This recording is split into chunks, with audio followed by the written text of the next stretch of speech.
اللہ ہو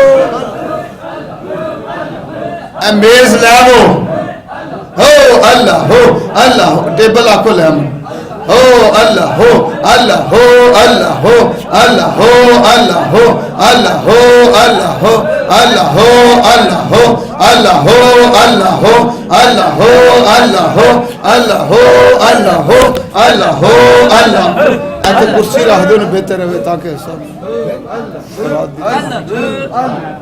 اللہ ہو اللہ ہو اللہ ہو اللہ ہو اللہ ہو اللہ ہو اللہ ہو کرسی لے وہ نا تاکہ میز دے برابر رہے نا پھر سب کتاب چکڑے چسانی رہتی کرسی لے وہ کرسی وہ سامنے لے نہیں وہ فائدہ نہیں کرسی لے وہ تسی او اللہ ہو اللہ ہو رائے صاحب آپ کو کراؤ کھولو اس میں ہو اللہ ہو اللہ ہو اللہ ہو اللہ ہو اللہ ہو اللہ ہو اللہ ہو اللہ ہو اللہ ہو اللہ ہو اللہ ہو اللہ ہو اچھا ٹھیک ہے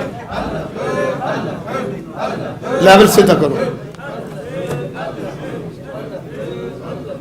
اللہ ہو اللہ ہو اللہ ہو اللہ ہو اللہ ہو اللہ ہو اللہ ہو فائدہ نہیں اللہ ہو اللہ ہو اللہ ہو سارے دوست بیٹھ جائیں ایسا ارتے ذرا آ جاؤ مہربانی فرما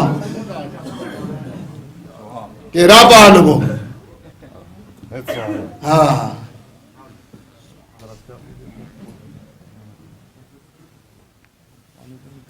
دروشی پڑھ دیں پڑھی صلی اللہ علیہ یا رسول اللہ وسلم علیکہ یا اختصار وقت کو ملوز خاطر رکھتے ہوئے حسب معمول جو ہمیں وقت دیا جاتا ہے وہی استعمال اسی کا استعمال ہوگا سارے انبیاء لاڈلے رب دہن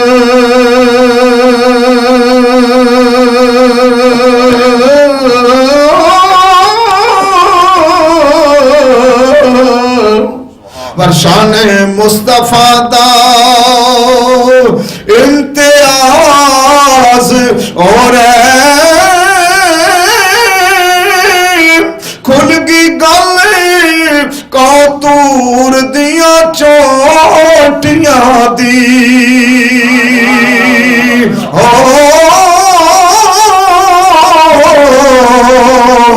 معراج درازو نیاز ہو رہے اور گے عیسیٰ مسیح آسمان اتے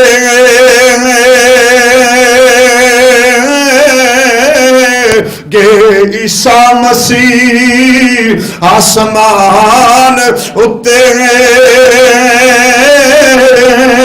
پر معراج وال بھلا مکان والا خلا باز اور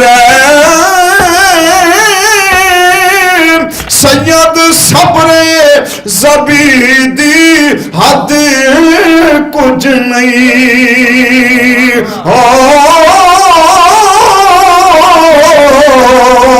دوش مصطفیٰ دا جان باز ہو رہے سید صبر زبیدی حد کچھ نہیں ایک ربائی حضرت اعلیٰ سید پیر میشہ صاحب گوڑی رحمت اللہ علیہ کی پیش خدمت ہے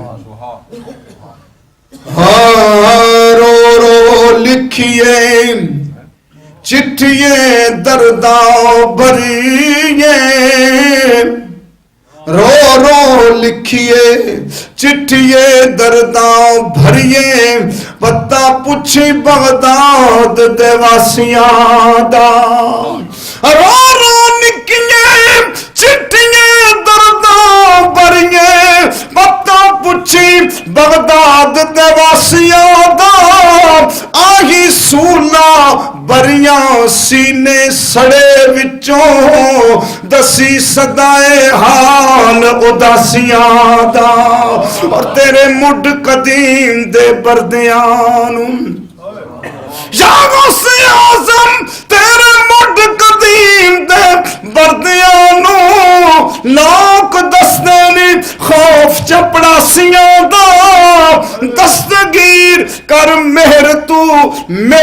علی اتے کون باش تیرے اللہ راسیاں دا دستگیر کر مہر تو میرے علی اتے کون باش تیرے اللہ راسیاں دا سن فریاد سن فریاد پیران دیا پیران تکا دینا مینو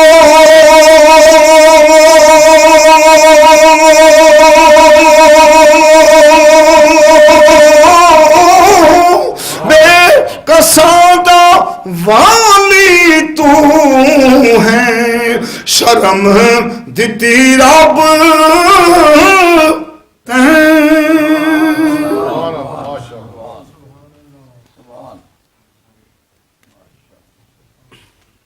درود پاک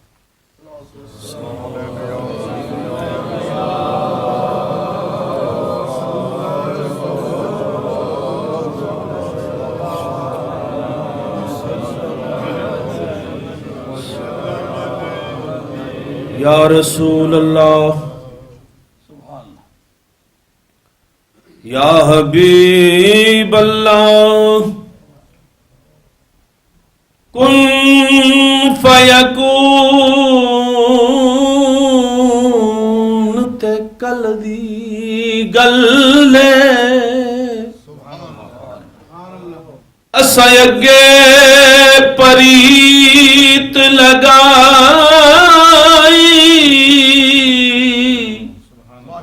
میں تو حرف نشان نہ آہا جدو دتی میم گوائی اجے بھی سانو آپے دس دے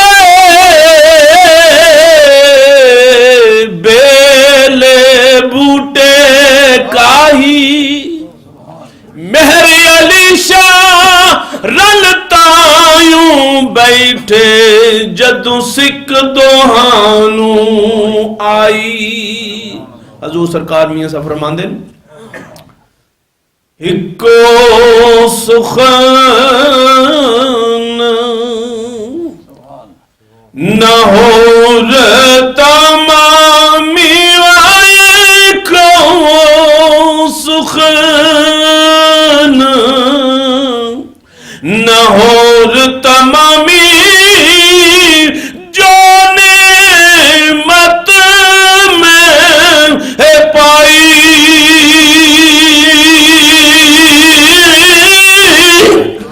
ایسے مرد سچے دا صدقہ اپنی نہیں کمائی تو بغداد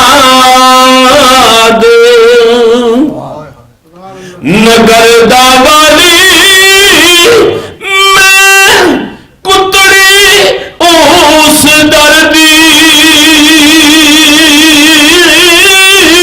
صدقہ خواجہ مہر علی دا کر دیو نظر کرم دی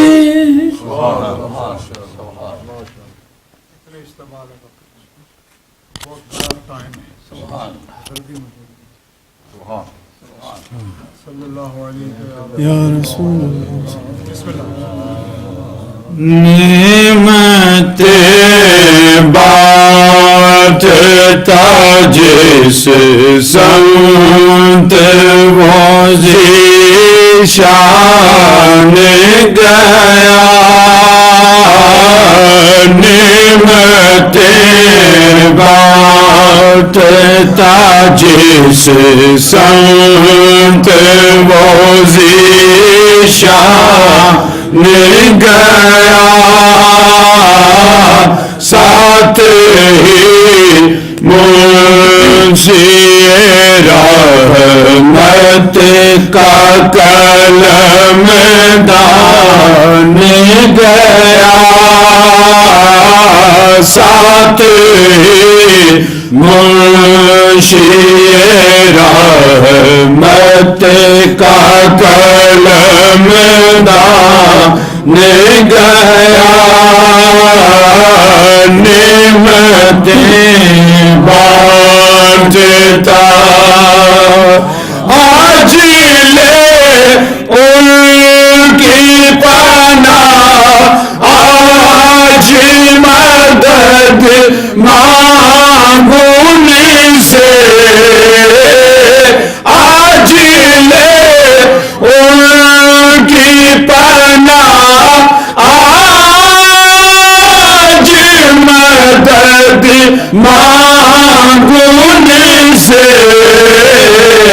پھر نہ مانیں گے قیامت میں اگر مان گیا پھر نہ مانیں گے قیامت میں اگر مان گیا انہیں جانا انہیں مانا نہ رکھا غیر سے کام انہیں جانا انہیں مانا نہ رکھا غیر سے کام للہ حمد میں دنیا سے مسلمان گیا للہ حمد میں دنیا سے مسلمان گیا نعمتیں بانٹتا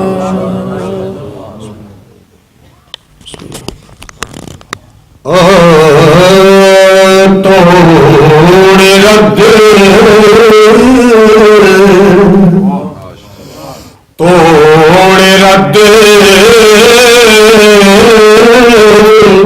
سوال کر سے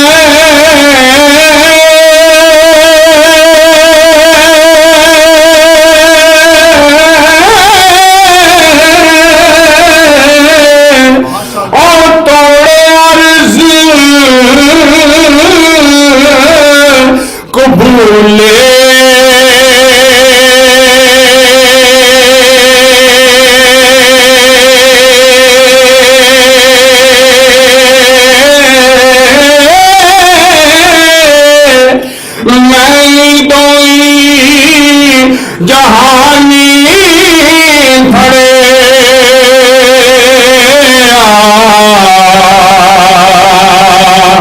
میں دوی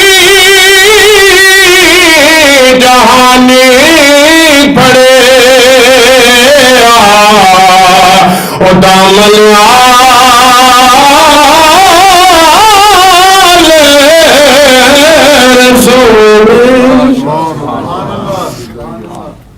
وہ کمال حسن حضور ہے کہ گمان نقص جہاں نہیں اور یہی پھول خار سے دور ہے یہی شمع ہے کہ دعا نہیں یہی پھول خار سے دور ہے میں نثار تیرے کلام پر میلیوں تو کس کو زبان نہیں میں نثار تیرے کلام پر میلیوں جس کو زبان نہیں، وہ سخن ہے جس میں سخن نہ ہو، وہ بیان ہے جس کا بیان نہیں، وہ سخن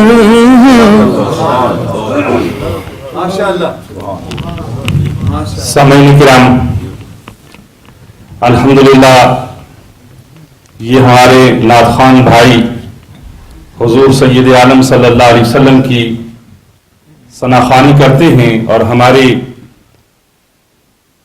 حضرت مفکر اسلام ان سے محبت کرتے ہیں، اور کیوں نہ کریں کہ یہ حضور سید عالم صلی اللہ علیہ وسلم سے پیار کرنے والے ہیں۔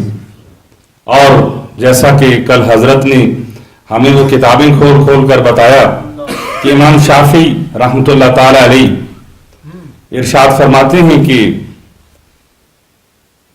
وَإِن كَانَ ذَنْبِي حُبَّ آلِ مُحَمَّدٍ فَذَلِكَ ذَنْبٌ لَسْتُ عَنْهُ أَتُوبُ، کہ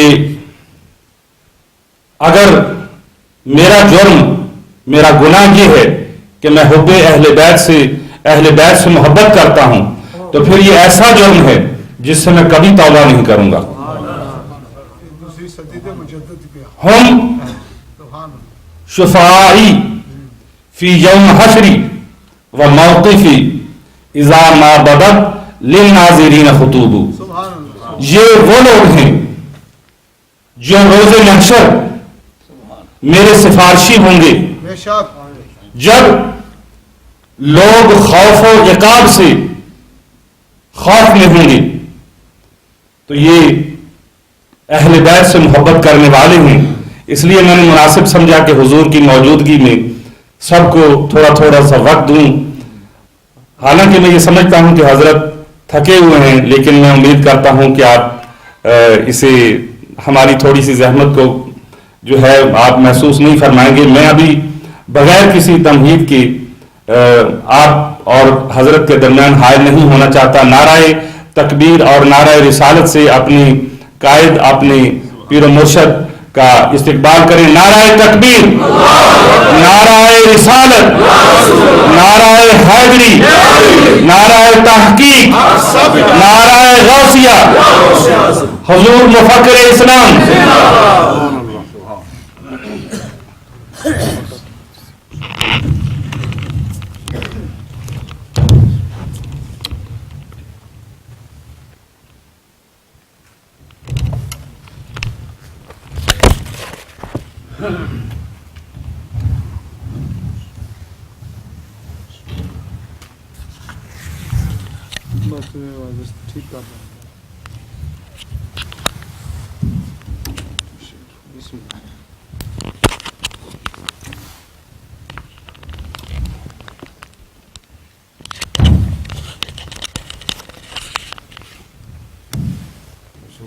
الصلاۃ والسلام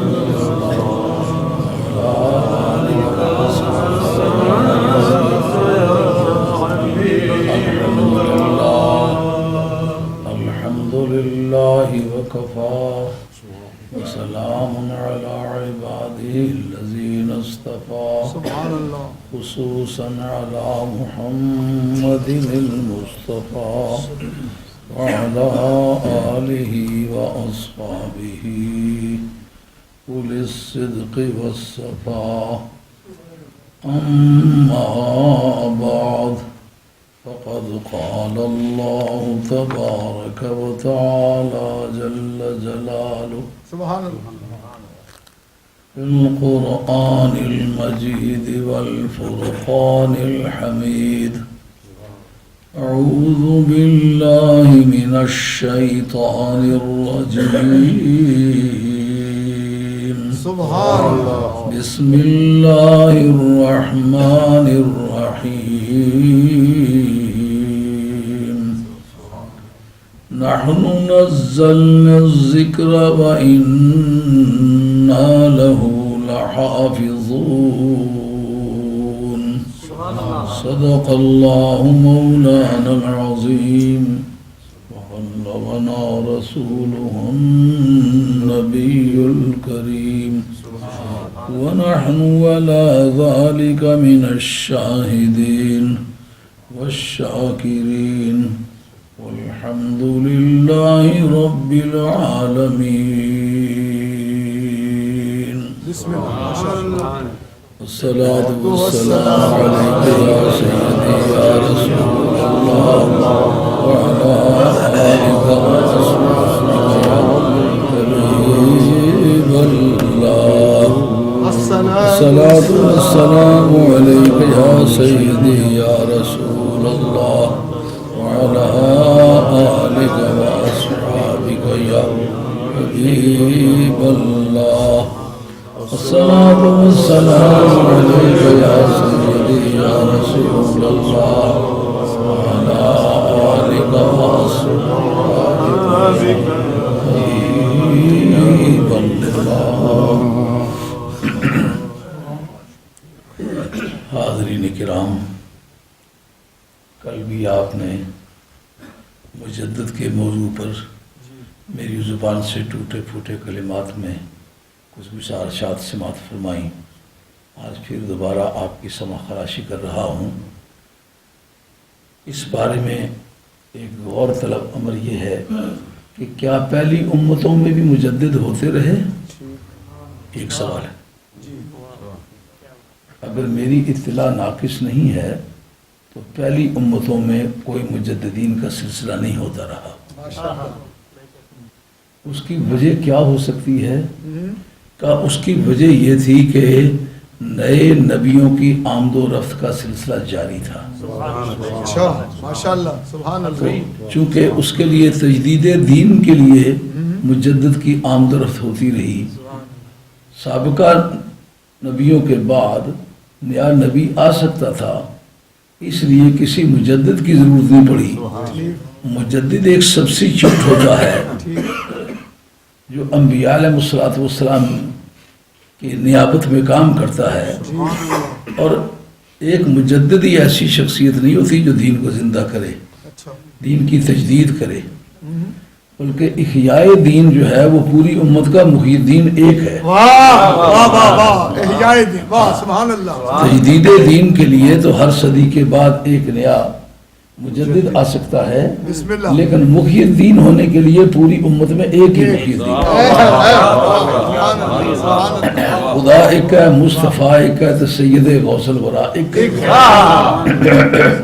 بسم اللہ.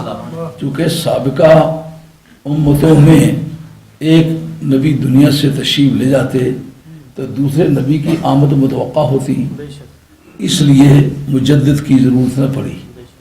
اور یہ جو 100 برس کے بعد ایک مجدد کا سلسلہ ہے، کم از کم ایک، اور کئی ہونے کے لیے لاکھ بھی اگر ہوں ایک صدی میں مجدد تو کوئی امر مانے نہیں ہے. ہاں 1 لاکھ بھی اگر مجدد پائے جائیں، ایک بستی میں 2 مجدد ہوں، ایک اور کی تجدید کرے، دوسرا دین کے کسی اور معاملے میں تجدید کرے، تو ایک بستی میں بھی 2 مجدد ہونے میں کوئی امر مانے نہیں ہے. مگر مجددین سے ہزارہ گنا افضل لوگ صدی کے دوران پیدا ہوتے ہیں کہ اگر لاکھ مجدد ملائے جائیں تو وہ ایک ہستی نہیں بنتی جو کبھی بغیر صدی کے خاتمے کی شرط کے بھی پیدا ہو سکتی ہے.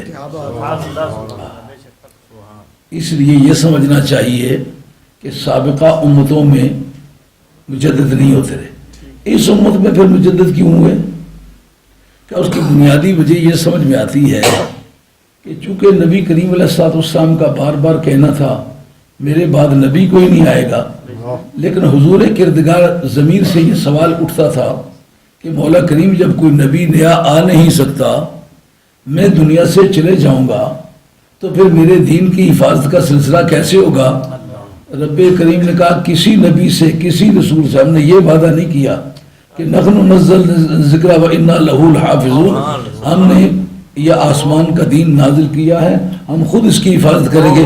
پہلی بات تو یہ ہے کوئی مجدد ہو یا نہ ہو، میں خود حفاظت کروں گا۔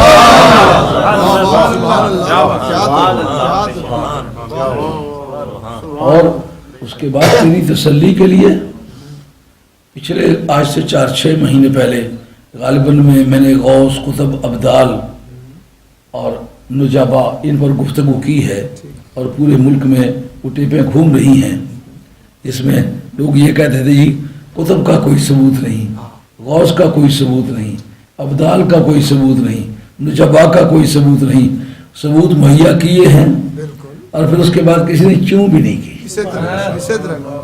وہ معلوم یہ ہوا کہ بے خبری کی وجہ سے یہ نعرے لگاتے رہے۔ جب میں نے ان کو سورس ان کے سامنے پیش کیے تو پھر ان کو ماننا پڑا، اور حضرت امام شامی رحمۃ اللہ مستقل ایک رسالہ، 16 رسالے لکھے، ان میں ایک رسالہ صرف اسی ایک مضمون پر ہے،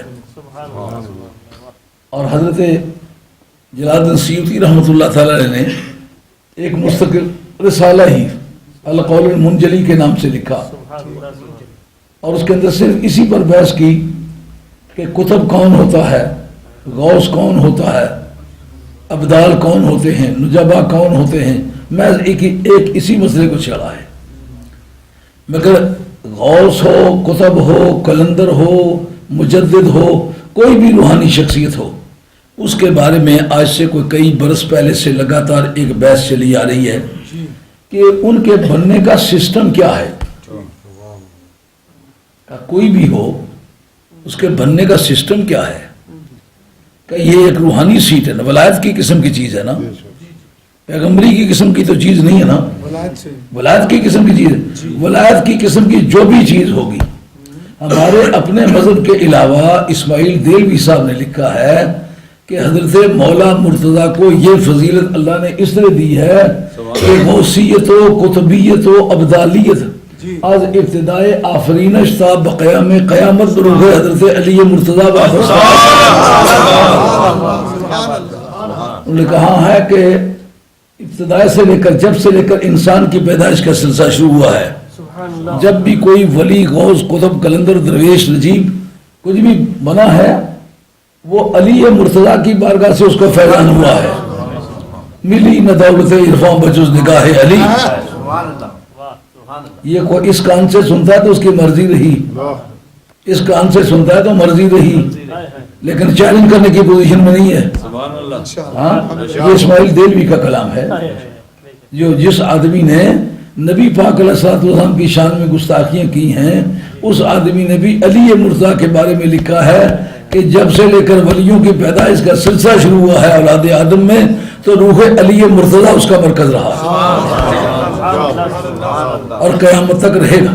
حضرت غوث الثقلین جو ولایت بانٹ رہے ہیں، یہ حضرت علی مرتضیٰ کے بھی ہاتھ پر بانٹ رہے ہیں۔ تو اب آپ کو ماننا ہوگا کہ ہر مجدد از قسم ولی ہوتا ہے، اور ہر ولی علی کے ذریعے سے بنتا ہے، تو منکر علی کبھی مجدد ہو نہیں سکتا۔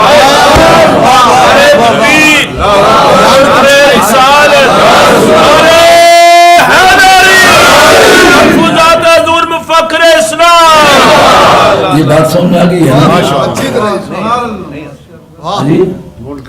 ہاں، یہ صغرا ہے کہ مجدد ولایت کی ایک قسم کا شخصیت ہوتی ہے، وہ ولیوں کے زمرے کا ایک آدمی ہوتا ہے، اعلیٰ درجے کا، اعلیٰ صلاحیت کا آدمی ہوتا ہے، اور ہر ولی علی کے ذریعے سے بنتا ہے، یہ کبرا ہے۔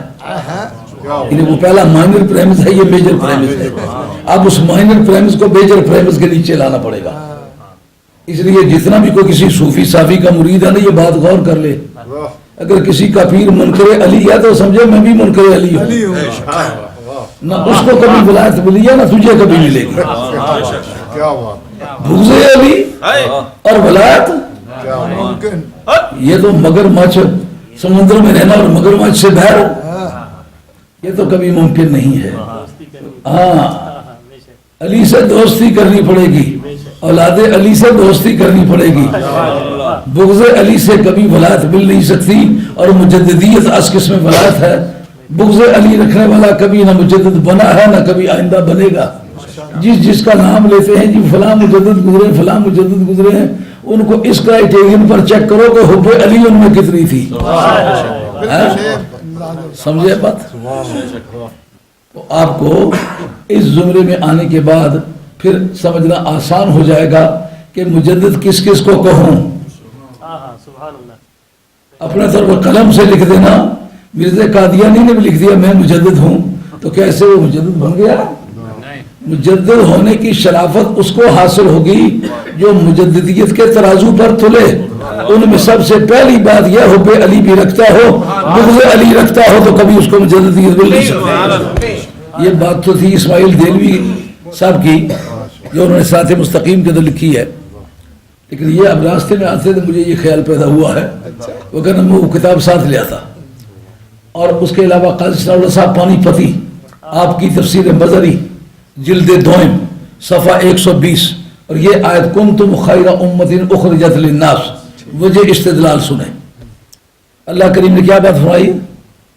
کنتم خیر امت، تم علم الہی میں ایک بہترین امت تھے. علم الہی سبحان اللہ بہترین امت تھے. اور اخرجت للناس، تمہیں لوگوں کے لیے نکالا گیا ہے. یہ لام انتفاع کا ہے. الناس جو ہے تمام نوع انسانی پر استعمال ہوتا ہے.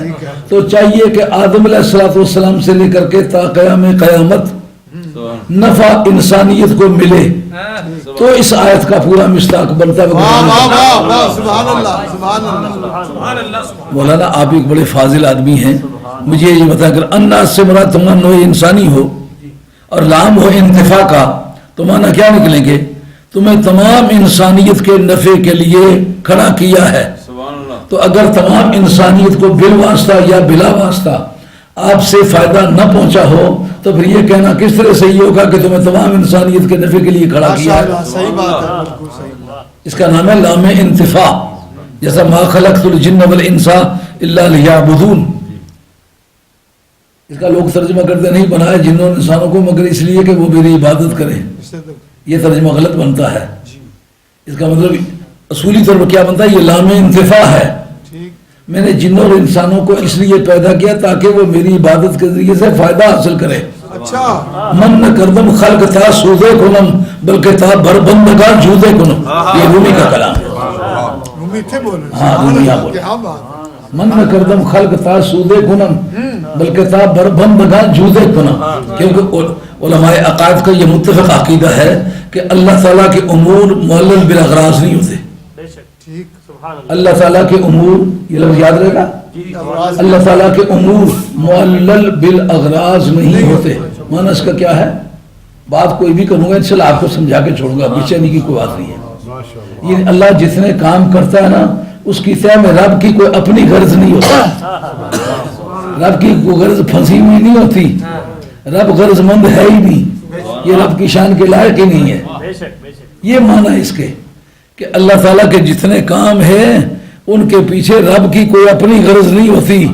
غرض ہے تو مخلوق کی غرض ہے. اگر یہ کہا جائے تاکہ وہ میری عبادت کریں، اس کا مطلب رب کی پوجا کرنے والا کوئی نہیں تھا تو رب کریم نے اس لیے بنایا کہ رب کا یہ خسارہ پورا ہو جائے، رب کی یہ کمی پوری ہو جائے. نہیں، رب کی نہ کمی ہے نہ پوری ہوگی. سمجھے بات؟ درد دل کے واسطے پیدا کیا انسان کو وگرنہ طاعت کے لیے کچھ کم نہ تھے کروبیاں.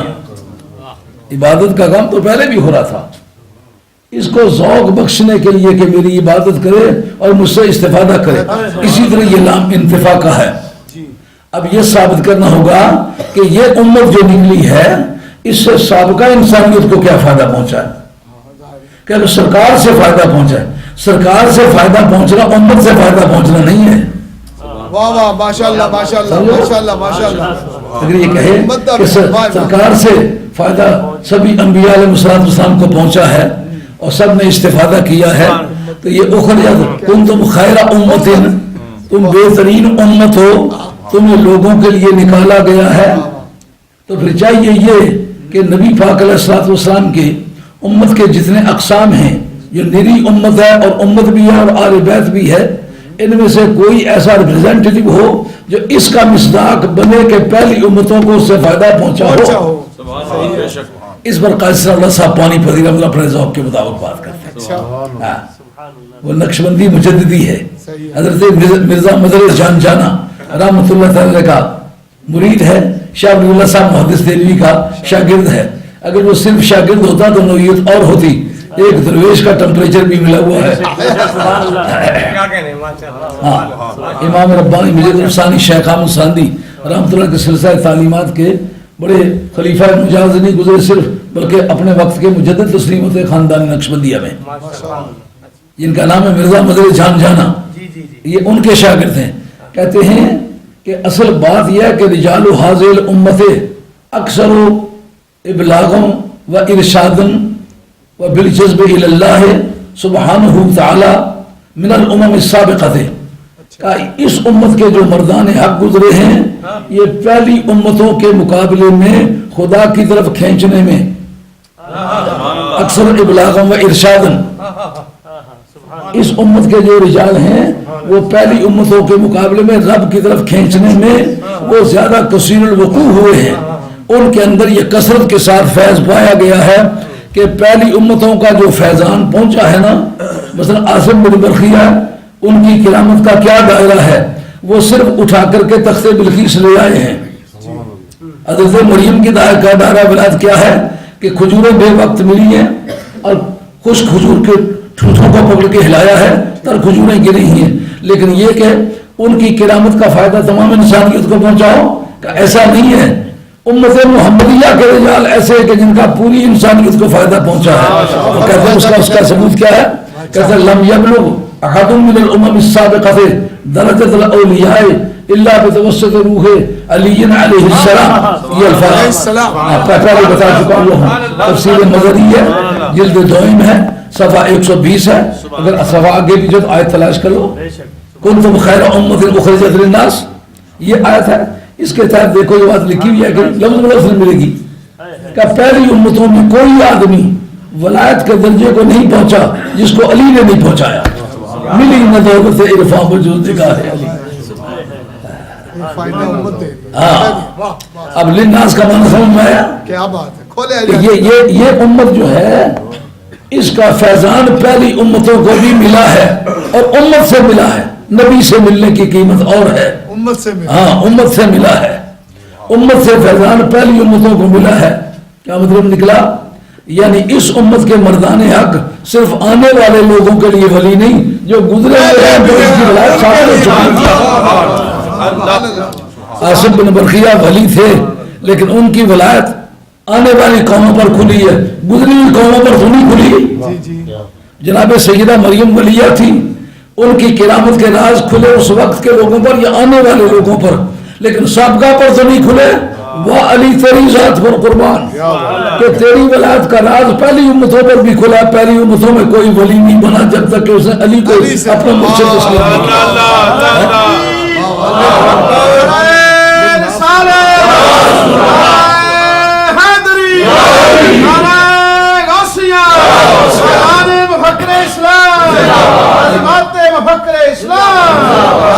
اگر وہاں سے چلتے رہتی آئیڈیا میرے دماغ میں ہوتا میں وہ کتابیں ساتھ لیا تھا، لیکن لفظ بلفظ جو سوا بتایا، جو کتاب بتائی بالکل ایگزیکٹ ہے.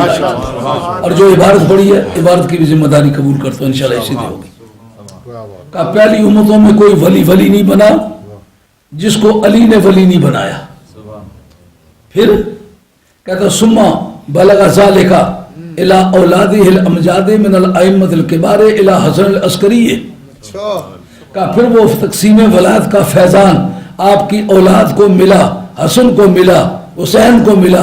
اس لیے مجدد جو حسن کا منکر ہے وہ بھی نہیں ہو سکتا، جو حسین کا منکر ہے وہ بھی نہیں ہو سکتا، جو امام زین العابدین کا منکر ہے وہ بھی نہیں ہو سکتا. نعرہ تکبیر، نعرہ رسالت، نعرہ حیدری، حضور مفکر اسلام. سمجھ میں یہ بات؟ اب مجدد ہونے کے لیے صرف یہ کہ استنجے پر پانی بہت استعمال کرتا ہے مجدد ہے. پنجتن کا کوئی بھی منکر کا ولایت نہیں ملے گی. اور پنجتن کا آپ نے نام لیا تو پھر مجھے یاد آ گئی بات فتلقى آدم من ربه کلمات، اس کے تحت حضرت امام جلال الدین سیوطی آپ کی تفسیر الدر المنصور اس کے اندر لکھا ہوا موجود ہے. کاش مجھے پہلے یہ خیال آتا میں وہ کتابیں ساتھ لیا تھا، لیکن جو لفظ بول رہا ہوں بالکل پوری ذمہ داری سے بول رہا ہوں. ریکارڈ ہو رہا ہے، کوئی آدمی ہاتھ رکھے میں کتاب پیش کرنے کا پابند. کتابیں لاتا ہوں لوگوں کو دکھانے کے لیے، باتیں میں نے اپنے طور پر یاد کی ہوئی مجھے روح پڑتی ہے. ابھی یہ کتابیں تو میرے پاس موجود ہیں، لیکن ایگزیکٹلی وہی بات ہے جو میں کر رہا ہوں. اس وقت حضرت آدم علیہ السلام سے جب تو وہ دانے گندم کھانے والا واقعہ عمل میں آ گیا تو توبہ کرتے رہے، 300 سے زیادہ برس تک توبہ کرتے رہے، منظور نہ ہوئی. ایک دن کہنے لگے پروردگار سنو، حسین، فاطمہ و علی، جناب محمد مصطفیٰ، ان کی برکتوں سے میرے وہ خطا معاف فرما. کہا معاف ہوئی. لیکن رب نے پوچھا تجھے پتا کس نے چلا یہ کون ہے؟ ان کا جس تاریخ پروردگار عالم تو نے مجھے پیدا فرمایا تھا اس تاریخ میری آنکھ کھلی تو عرش کے نیچے روشنیاں 5 نظر. ان دنوں کسی چلے کی اجازت دی ہوئی تھی تو وہ جاگتے ہوئے کہا کہ میں اس سے دیکھتا ہوں کہ وہ چاند کے گردا گرد 5 آلے بنے ہوئے ہیں. تو پھر وہ لمبی تفصیل ہے اس کی. 41 دنوں کا چلا ان دنوں کیا ہے، اور 10 دن سے کم عرصہ ہوا ہے فراغت ہوئے کو. تو وہ دائرے 5 نظر آئے ہیں. تو میں نے کہا اس کی تفصیل تو میں بعد میں بتائیں گے. پھر اس نے فون کیا کہ میں نے اس کا اور بھی کچھ راز دیکھا ہے. تو حضرت آدم علیہ السلام نے پہلی مرتبہ وہ 5 نور چمکتے ہوئے دیکھے. کسی نے دائرے کی شکل میں دیکھے، کسی نے نور کی شکل میں ویسے دیکھے.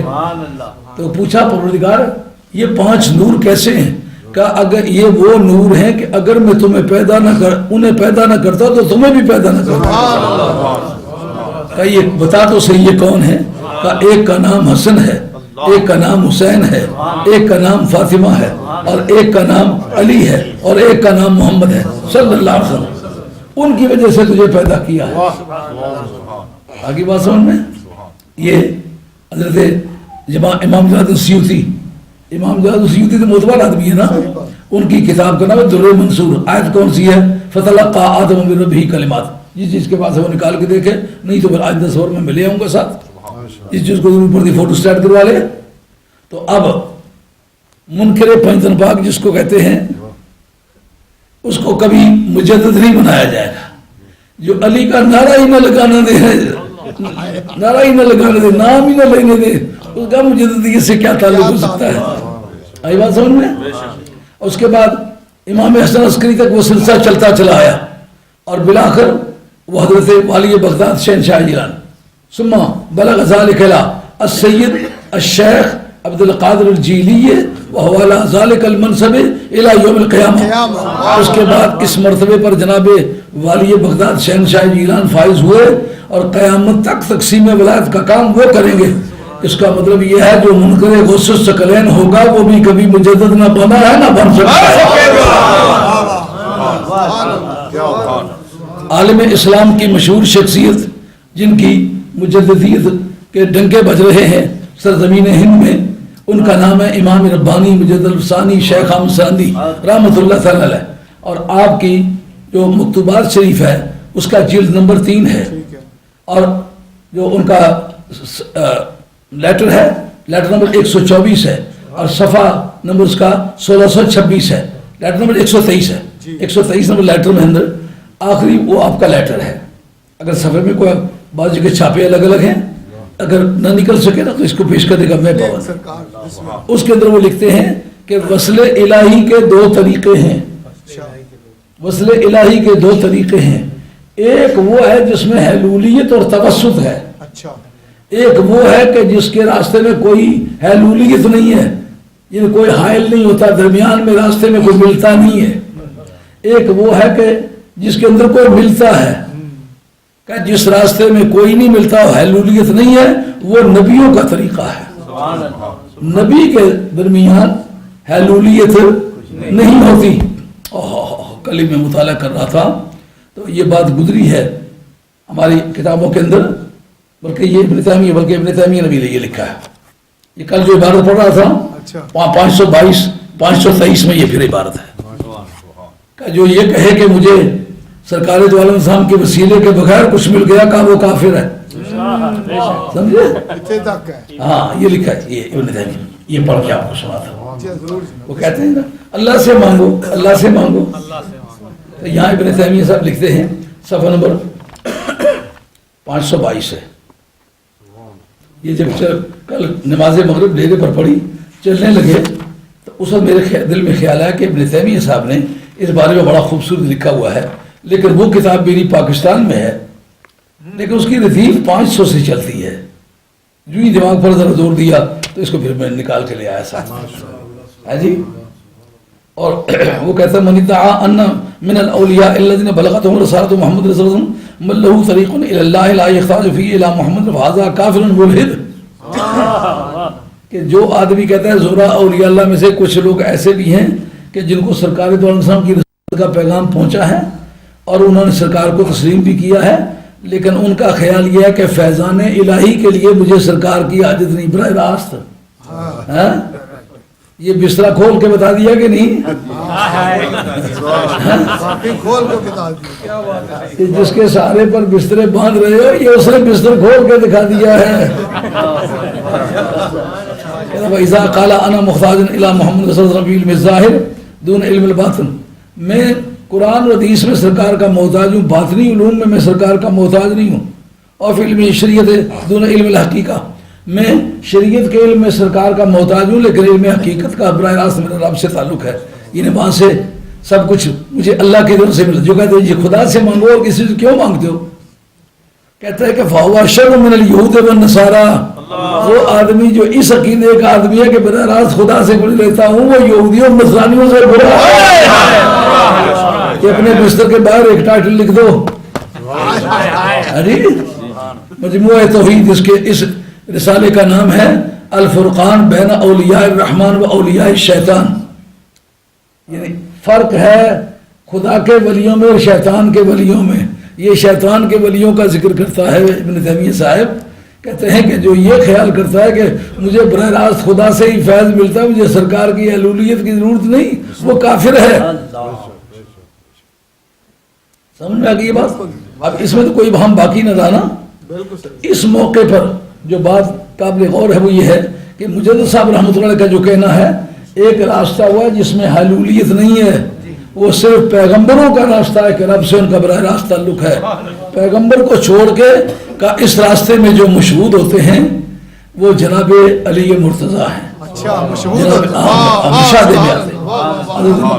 امام ربانی مجدد ثانی شیخ حامد سرندی رحمۃ اللہ علیہ کا کہنا ہے جو مشاہدے میں تھے، جو اس راستے میں مشہود ہوتے ہیں وہ حضرت علی ہیں، حضرت فاطمہ ہیں، حضرت حسن ہیں، حضرت حسین ہیں، ان کی اولاد میں سے آگے سلسلہ وار ہیں، پھر آگے حضرت غوث الثقلین ہیں، اور قیامت تک یہ سلسلہ اسی طرح جاری رہے گا. یہ مجدد صاحب لکھتے ہیں.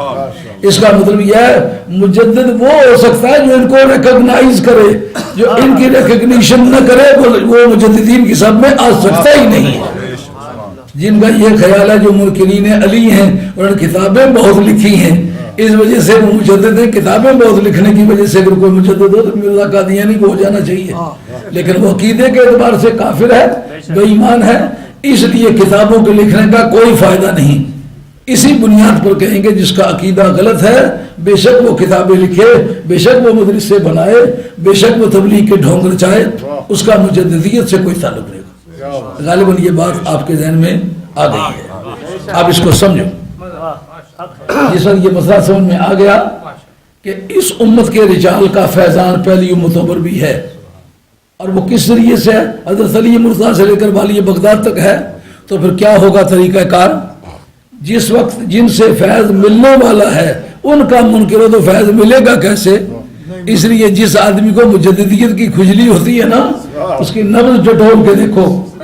اگر وہ بغض اہل بیت رکھتا ہے، بغض ٹھنڈن پاک رکھتا ہے، بغض ائمہ اہل بیت رکھتا ہے، یہ اہل بیت عثمانے میں ائمہ عثمانے میں نہیں، جسمانے میں شیعہ مانتے، وہ کہتے ہیں معمور من اللہ ہوتا ہے. ہم ان کو معمور من اللہ نہیں مانتے، زمرہ اولیاء اللہ میں سے مانتے ہیں. اس لیے یہ لیبل چسپاں کرنے کی گنجائش ہماری طرف نہیں ہوگی. اگر کوئی کرے گا تو گھر تک جائیں گے اس کے. ہم نے یہ